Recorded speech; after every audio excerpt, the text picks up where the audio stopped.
ArcGIS Pro has always been an integral part of geospatial processing that helps in topological improvement. The new tools in data engineering will help you now with improvement of your data as well.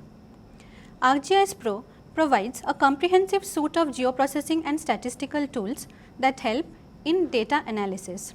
These tools combined with machine learning and deep learning helps us in making spatial problem solvable. The performance of any model does not only depend upon its hyperparameters, but also the variable that we feed into it. So, data engineering is the first step for spatial analysis mapping and machine learning workflows.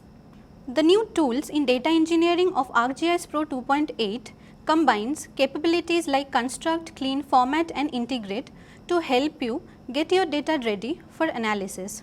Let us see a few of those capabilities in the new data engineering view of ArcGIS Pro. I have here with me district-wise population data of India from census 2011. I will open it in data engineering view. After I open it, the first thing I notice is the first machine level interpretation of the table. To have a better understanding, we can add them into summary statistics view. Here we get a preview of summary statistics from maximum minimum to skewness of the data. For a quick interpretation also, we can open the chart preview. Now when I look in the chart, the first thing I see that it is very much skewed. Such degree of asymmetry is not at all usable in statistical analysis. So this needs to be fixed. The transform tool help us normalizing the distribution. There are several methods of transformation, but we will use the Box-Cox method. After running the tool, we get a much better distribution. Now this distribution is helpful in making several spatial analysis like finding relationship between population density and crime rate or population density and pollution. Next, I am going to talk about dimension reduction tool.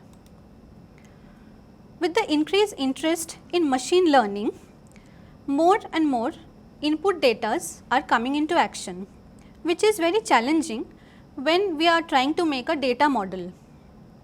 Dimension reduction is a technique that simplifies this classification and reduces them into fewer components. Here I have age-wise interstate migration data of India. I will open it in the data engineering view, and first of all I want to see the relationship among them. So, I will make a scatter plot by going to the create chart preview. Here we see that they are extremely correlated, which means they are not at all helpful in any predictive analysis. Dimension reduction uses principal component analysis, which is a machine learning technique, and reduces these fields into just 3 components for us. After we run the tool, we see that these 3 components are added in our data. Now because now they are only 3 components, it is much easier for me to understand them and use them in a trend analysis like trend forecasting. Like here we see the state of Maharashtra has a higher migration trend than many of the north and northeastern states. Finally, I am going to talk about ENCODE tool. West Bengal ranks very high in road accidents. So, I am interested to know which is the road type that has maximum number of accidents. For that, I will go to the data engineering view and will find out from the chart preview of the road type field. Here we see that national highway has the maximum number of accidents. Now this intrigued me to make a heat map. I can go to the Symbology tool in ArcGIS Pro and generate a heat map for this. But the problem is this will give me a very generalized version. I want to change this weight field to national highway because that has maximum number of accidents, but I cannot do so because it is not coming in the option. That is because most of the machine learning model only take numerical value as an input. So now we need to change this road type text value to numerical values. ENCODE tool helps in converting any categorical field to numerical multiple values. Now here, after running the tool, I can see the road type text field have been converted into multiple numerical values.